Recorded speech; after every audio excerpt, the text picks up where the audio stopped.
Te vagyok Tibika? És jó gyerek voltál? Biztos? Nem azt is csinál?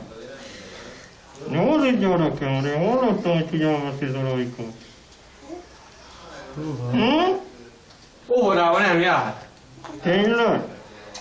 Miért nem jössz óvodába? Beteg volt azért, de hogy jó gyerek kicsáról. Jó gyerek leszel azután? Biztos? Tud valami harsad, hogy érdekelni? Na mondd el! Mondjanak egy harsad. Tudod a hulla? Na akkor hulla. Fehes, fehér hó, jöjj el, kedves télapó. Minden gyerek várva vár, vidám ének hangja száll. Van zsákodva, minden jó, piros alma, mogyó, ró. No, igen, kolléga.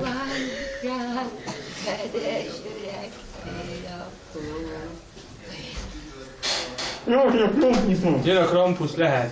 Gyere most a várat a Hogy fagyját. a Krampuszom? Gyere most félni. Na jó napot kívánok, jó estét! Nem vagyok. Eljött a Mikulás hozzám Mi el. van, picike? Na, válaszolj a télapónak. Hogy miért törnél bele? Fél most. Jó gyerek leszel azután? Jó lesz, én már most. Nem leszel te jó gyerek, De hogyha világos megtudom, hogy soha. el leszel, jó gyerek. Visszajönk az ajándékodért akkor. Jó?